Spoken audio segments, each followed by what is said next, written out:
고린도전서의 21번째 시간 연결이라는 제목으로 하나님의 말씀 전하겠습니다. 고린도 교회는 우상 숭배에 제물로 바쳐진 고기를 먹는 문제로 나뉘어져 있습니다. 오늘날로 말하면 한국 교회에서 제사상에 올라갔던 음식을 먹느냐 마느냐의 문제로 갈등을 일으키는 것과 비슷합니다.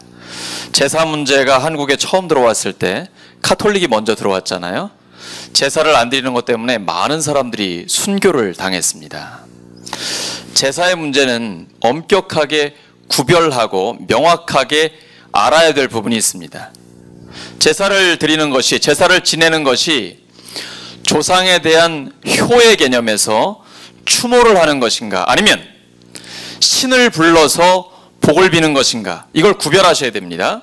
만약에 제사를 지내면서 신을 불러 복을 빈다면 이건 어떤 개념일까요? 이거는 우상 숭배지요. 십계명의 첫 번째, 나 외에 다른 신을 너에게 두지 말지니라. 하나님 외에 다른 귀신을 불러서 복을 비는 것이기 때문에 이것은 우상 숭배입니다. 그거는 안 되지요. 예수님을 믿고 하나님의 자녀가 된 사람이 어찌 우상 숭배를 할 수가 있겠습니까? 그러나 우리가 추도 예배를 하는 것처럼 부모님이나 또는 조부모님이나 그 외 조상들에 대해서 효의 개념으로 하는 것이라면 그건 다른 것입니다. 이 부분을 엄격하게 구분을 해야 됩니다. 고린도 교회가 바로 이 먹는 문제 때문입니다.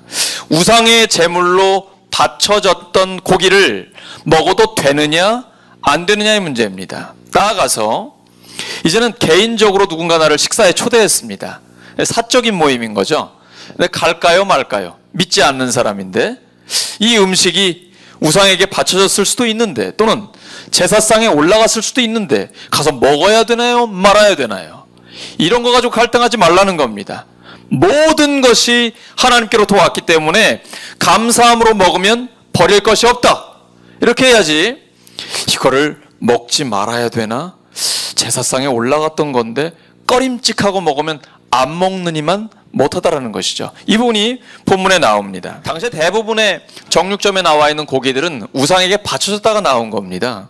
근데 이거를 꺼려가지고 못 먹지 말고 모든 것이 하나님의 것이니까 감사함으로 먹으라는 것이 26절이죠. 26절 시작. 이는 땅과 거기 충만한 것이 주의 것임이라. 땅과 거기 충만한 것이 주님의 것입니다. 모든 것이 하나님께로부터 왔습니다. 모든 좋은 것이 하나님의 선물입니다. 그러니까 쭈뼛쭈뼛 하지 말고 율법주의적으로 어떤 것은 먹어도 되고 먹지 않아야 되고 음식 때문에 헷갈려 하지 말라는 겁니다. 이건 너무나 연약한 믿음인 것이죠. 예수님이 말씀하셨습니다. 입으로 들어가는 것이 나를 더럽게 할 수 없다고요. 어떠한 음식도 내 입에 들어가서 나를 더럽힐 수 없다. 오히려 마음에서 나오는 것이 사람을 더럽힌다고 말씀하셨습니다. 어떤 음란함이나 욕심이나 탐심이나 이러한 마음에서 나오는 미움과 증오, 이런 것들이 사람을 더럽히는 것이지 어떠한 음식도 들어가서 사람을 더럽힐 수 없다는 것입니다. 여러 번 말씀드린 것처럼 술, 담배 문제도 마찬가지입니다. 이것은 하나님께 영광을 돌리느냐, 그리고 이웃을 사랑하는 개념이냐, 이것으로 봐야지 먹는 음식 가지고 내가 더러워진다, 깨끗하다, 이런 것은 아닙니다. 예수님께서는 음식 문제 가지고는 나를 더럽힐 수 없다라고 선언해 주셨습니다. 그래서 우리가 모든 윤리적 문제는 예수님의 가르침과 모범에 바탕을 두고 결정하고 행동해야 합니다. 그것은 하나님을 사랑하는 것과 이웃을 사랑하는 것입니다. 오늘 본문에 보시면 바로 이 고린도 교회의 문제였던 먹는 문제, 마시는 문제, 사람들과 교제하는 문제에서 대원칙을 주시는데요. 31절입니다. 먹든지 마시든지 무엇을 하든지 다 하나님의 영광을 위하여 하라. 내가 무엇을 먹을 때에 나에겐 자유가 있습니다. 그런데 만약에 내가 자유를 누린다고 해서 우상 숭배하는 자리에 가서 함께 어울려 먹는다 그러면 하나님의 영광을 가릴 수 있겠죠? 하나님께서 기뻐하시지 않는 엄격하게 금하신 우상 숭배에 내가 참여하고 있기 때문입니다. 그것은 자유가 아니라 방종입니다. 그런데 우상에게 바쳐졌다고 해도, 제사상에 올라갔다 해도 나는 마음껏 먹을 수 있는 자유가 있습니다. 이 자유를 누릴 때에 옆에 보니까 제사상에 올라갔던 음식은 절대 먹으면 안 된다라고 연약한 마음을 갖고 있는 그리스도인이 있습니다. 그러면 그 사람을 위해서 내 자유를 절제하는 것입니다. 모든 행동의 결정 기준은 하나님께 영광이 되느냐, 그리고 다른 사람에게 걸림돌이 되느냐, 아니면 유익을 주느냐, 이것으로 판가름을 하셔야 됩니다. 하나님의 영광을 위한 것이냐, 아니면 영광을 가리는 것이냐, 사람들에게 거침돌이 되는 것이냐, 사람에게 유익을 주는 것이냐, 여기에서 우리가 결정을 해야 됩니다. 그래서 묻지 말고 먹고 마음껏 자유롭게 먹는데 약한 자가 있을 때는 먹지 말라고 합니다. 28절입니다. 그리스도에게는 자유가 있습니다. 마음껏 먹고 마실 수 있는 자유가 있습니다. 그러나 이것이 내가 먹고 마시는 것과 내 행동 결정에 따라서 하나님의 영광을 가린다, 그러면 삼가야죠. 또 하나는 나는 자유롭지만 다른 사람에게 걸림돌이 된다라 그러면 절제할 수 있어야 됩니다. 다른 사람을 사랑하기 때문에 그런 거죠. 모든 것이 하나님 사랑, 이웃 사랑의 기준입니다. 그리고 또 하나는 예수님이 보여주셨던 삶의 모범이 오늘 24절과 33절에 반복되어 있습니다. 내 유익만 생각한다 그러면 내가 먹고 싶은 것, 내가 마시고 싶은 것, 하고 싶은 행동 마음껏 할 수 있습니다. 그런데 다른 사람의 유익을 구하다 보면 절제해야 될 게 많습니다. 불편하죠. 그러나 그것은 사람을 살리는 거기 때문에 반드시 따라야 할 부분입니다. 예수님이 보여주신 모범입니다. 마가복음 10장 45절. 인자가 온 것은, 예수님이 오신 것은 섬김을 받으려 함이 아니라 도리어 섬기려 하고 자기 목숨을 많은 사람의 대속물로 내어주려 함이니라. 바울은 우리 모두가 예수님의 이 모범을 따라야 한다고 말씀하여 주셨습니다. 자기 유익을 구하지 말고 다른 사람의 유익을 구하는 것입니다. 성경에 보면 잠언이 지혜를 모아놓은 책입니다. 그런데 그 잠언을 읽어보면 가장 많이 나오는 이야기가 말입니다. 대표적인 이야기가 혀 끝에는 죽고 사는 권세가 달려 있습니다. 한번 따라 하시죠. 혀 끝에는 죽고 사는 권세가 달려 있습니다. 내가 말 한마디 잘못하면 평생 씻기지 않을 상처가 될 수 있습니다. 근데 내가 말을 잘하면, 진심 어린 격려와 칭찬을 하면 그 사람을 살릴 수 있습니다. 저는 설교의 중요함을 하나님 앞에서 늘 생명을 걸고 소중하게 여기는데, 이 설교를 통해서 죽을 사람이 살아나게 됩니다. 자살을 결심한 사람이 예배에서 설교를 들으면서 하나님 앞에 내가 가치 있는 존재구나, 하나님은 나를 그렇게 소중히 여기고 사랑하시는구나, 내가 살아가야 할 이유와 목적이 있구나 깨닫게 됩니다. 그러면 그 생명을 구하게 되는 것이죠. 우리 성도님들 모두 다 마찬가지입니다. 내 말 한마디가 사람을 살릴 수도 있고 죽일 수도 있습니다. 그래서 여러분, 가정에서나 이웃과의 관계에서나 또 구역에서나 교회 내에서 사람들에게 말을 할 때에 내 말이 사람을 살릴 수 있게 해야 합니다. 어떤 사람의 말을 들으면 내 기가 살아납니다. 영적인 기가 살아납니다. 소망이 샘솟습니다. 희망이 생겨요. 근데 어떤 사람의 말을 들으면 기가 팍 죽어요. 잘하다가도 그 사람 말을 들으면 확 사기가 꺾여요. 자, 나의 말은 어떤 말입니까?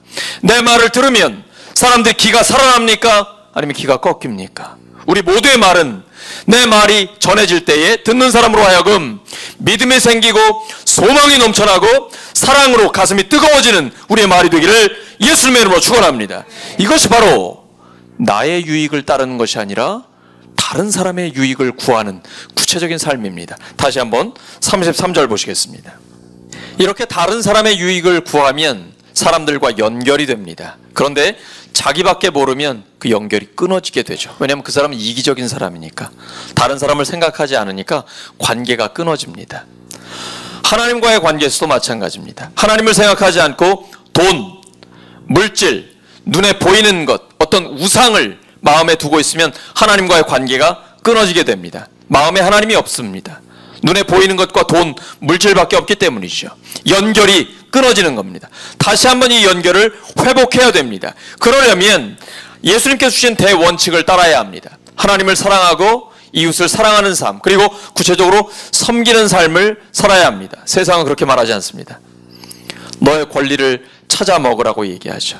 너 하고 싶은 대로 마음껏 살라고, 자유를 누리라고 합니다. 자유도 중요합니다. 그리스도 안에 있는 자에게는 근본적으로 모든 것이 자유롭습니다. 그러나 사랑이 더 중요합니다. 자유와 사랑 두 가지는 모두 중요하지만 둘 중에 하나를 선택할 때는 사랑을 선택해야 합니다. 사랑이 자유보다 더욱더 중요합니다. 이 사랑 때문에 자유를 절제할 수 있는 것이죠. 이것이 성경적 생각입니다. 복 있는 사람은 세상적인 생각을 따르는 것이 아니라 성경적인 생각, 하나님의 생각을 따라갑니다. 시편 1편이죠. 복 있는 사람은 악인의 꾀를 따르지 않고 죄인들의 길에 서지 않고 오만한 자의 자리에 앉지 않습니다. 생각이 다른 사람입니다. 세상적인 생각, 일반적인 사람들의 생각을 따르지 않고 하나님의 생각을 따라가는 사람, 이 사람이 가장 복 있는 사람입니다. 이 복 있는 사람은 모든 하는 일이 형통합니다. 시냇가에 심은 나무처럼 하나님께서 늘 하나님의 생명을 우리에게 공급해 주시기 때문입니다. 하나님께서 우리에게 말씀하신 것은 반드시 이루어집니다. 오늘 말씀 정리합니다. 11장 1절이 바로 결론의 말씀입니다. 사도 바울은 예수님을 본받기 위해 몸부림치고 있습니다. 세 가지입니다. 하나님을 사랑하고 이웃을 사랑하라. 그리고 섬김의 삶을 살아가라라는 것입니다. 모든 생각, 말, 행동, 결정, 선택에 있어서 이 세 가지가 기준입니다. 이것이 하나님의 영광을 위한 것인가, 영광을 가리는가, 다른 사람에게 걸림돌이 되는가, 유익을 주는가. 예수님처럼 섬김의 삶, 나의 유익을 따르는 것이 아니라 다른 사람의 유익을 구하는 것인가, 아니면 나의 이기적인 욕심을 따르는 것인가. 이것이 기준입니다. 이러한 기준을 지킬 때에 자유롭게 살아도 됩니다. 마음껏 그리스도 안에서의 자유를 누릴 수 있습니다. 자유와 사랑 둘 다 중요하지만 자유보다는 사랑이 더 중요합니다. 사랑으로 하나님과 연결되고 사람들과 풍성하게 연결되어 하나님이 기뻐하시는 행복한 삶을 누리는 우리 모두 되기를 예수님의 이름으로 축원합니다. 하나님의 말씀 신약 마태복음 5장 38절부터 48절까지의 말씀입니다. 마태복음 15번째 시간 자격이라는 제목으로 하나님의 말씀 전하겠습니다. 눈에는 눈, 이에는 이. 이건 성경이 기록된 고대 사회에서는 당연한 법칙이었습니다. 남자의 자격, 그때 당시에 남자의 자격을 말할 때에 이러한 이야기가 있습니다. 다른 사람에게 한 대 맞았을 때 내가 한 대 때리는 것은 공평한 사람이고 두 대 때리는 것은 힘이 있는 사람이다. 그러나 한 대를 맞고도 대항할 수 없는 사람은 남자로서 수치스러운 사람이다. 남자분들 맞는 말인가요? 한 대 맞으면 두 대 때려줘야죠. 만약에 한 대 맞았음에도 불구하고 대항할 힘이 없다면 그 사람은 하나님께 도움을 구해야 합니다. 시편에 보시면 내가 선을 행했는데도 나에게 악을 행하는 자, 이런 사람에게 하나님께서 그거를 복수해 주시라고, 하나님께서 그에게 재앙을 내려주시라고 이런 재앙을 비는 기도도 시편에 나와 있습니다. 근데 예수님께서는 전혀 다른 가르침을 주십니다. 악한 자를 대적하지 말라는 것입니다. 오른편 뺨을 맞으면 왼뺨도 돌려대라는 겁니다. 성경은 오른쪽은 중요한 겁니다. 의로운 겁니다. 그리고 명예로운 겁니다. 왼쪽은 정반대입니다. 수치스러운 겁니다. 내 오른편 뺨을 때리려면 왼손을 들어서 오른쪽을 때리는 겁니다. 수치를 상징하는 왼손을 가지고 명예를 상징하는 데 오른쪽 뺨을 때린 거죠. 또 이런 해석도 있습니다. 로마 군이 그때 당시에는 이스라엘을 식민 지배하고 있었기 때문에 로마 군사가 지배를 받고 있는 이스라엘 백성들을 보면서 아주 수치를 주기 위해서 오른손을 들어 손등으로 때리는 거죠. 얼마나 수치스럽습니까? 근데 거기에다가 맞으면 왼쪽까지 돌려대라는 겁니다. 온갖 수치는 다 당하라는 것입니다. 속옷을 빼앗으려는 사람이 있습니다. 소송을 걸어가지고 가난하니까 그때는 옷이 한 벌 정도밖에 없잖아요. 근데 무슨 남의 속옷을 가지려고 그래. 근데 이 속옷은 그런 속옷이 우리가 입는 속옷이 아니고 집에서 그냥 편안하게 입고 있는 옷입니다. 근데 겉옷은 또 뭘까요? 이 겉옷에는 옷단술, 찌찌트라고 히브리어는 그렇게 말하는데 613개의 율법을 상징하는 옷단술이 달려 있습니다. 그래서 아침 저녁으로 하나님께 기도하고 쉐마, 신명기 6장에 기록되어 있는 들어라 이스라엘아, 주 너의 하나님을 사랑하되 마음을 다하고 목숨을 다하고 힘을 다해 사랑하라, 이 말씀을 묵상할 때 항상 겉옷을 입고 하나님 앞에서 말씀을 묵상했습니다. 이스라엘 사람들에게 겉옷은 생명 같은 것입니다. 겉옷은 저당도 안 잡아줍니다. 자기 생명을 거는 한이 있어도 겉옷은 뺏기지 않습니다. 그래서 혹시 소송을 걸어 너의 속옷이라도 뺏으려는 자가 있으면 네가 생명처럼 아끼는 명예를 상징하고 있는 그 겉옷까지도 주라, 이런 말씀을 하고 계십니다. 누군가 억지로 오리를 가려고 해. 한 2km를 억지로 가게 한다 그러면 네가 기꺼이 심리를 4km까지라도 함께 가주라는 겁니다. 악한 자 대적하지 말라고 말씀하십니다. 정반대의 가르침입니다. 왜 그럴까요? 만약에 나한테 소송을 걸어 내 물질을 빼앗으려고 하는 자에게 맞고 소한다 그러면 하나님 나라가 드러날 수는 없습니다. 그냥 일반인들이 하는 것입니다. 맞았을 때 힘이 없어서가 아니라 힘은 있지만 똑같이 대적하지 않고 그냥 반대편까지 돌려대는, 스스로 수치를 당해줄 때 이때 하나님 나라가 드러나는 것이죠. 만약에 눈에는 눈, 이에는 이, 주먹에는 주먹 똑같이 한다 그러면 그거는 세상 사람과 똑같은 겁니다. 하나님 나라가 드러날 수는 없습니다. 하나님의 나라는 달라야 합니다. 그래서 마지막 절에 보시면 너희 하나님 아버지가 온전하심과 같이 너희도 온전하라. 이건 완벽하라는 얘기 아닙니다. 하나님 앞에 자기 자신을 완전히 드러내라는 겁니다. 하나님을 닮으라는 것이죠. 이런 사람이 하나님의 자녀가 될 수 있다는 겁니다. 본문에는 원수까지 사랑하고 너를 핍박하는 자를 위해 기도하라, 그런즉 하나님의 아들이 될 것이다 라고 되어 있습니다. 이 아들은 하나님의 자녀를 가리킵니다. 그때 당시에 아들을 보면 아버지를 볼 수 있습니다. 오늘날과는 다릅니다. 제가 목사라고 해서 제 아들이 목사가 되는 게 아니잖아요. 오늘날은 자기 마음대로 직업을 선택할 수 있습니다. 그러나 고대 사회는 아버지가 목수면 아들도 목수입니다. 아버지가 제사장이면 아들도 제사장이에요. 아들을 보면 아버지를 알 수 있는 겁니다. 바꿔 말하면 하나님의 자녀들을 보면 하나님을 알 수 있는 겁니다. 내가 어떻게 살고 있는가, 내 말, 내 결정, 나의 행동이 사람들에게는 하나님을 그대로 드러내주고 있는 것입니다. 내가 세상 사람과 똑같이 살면 세상 사람들은 하나님을 볼 수 없습니다.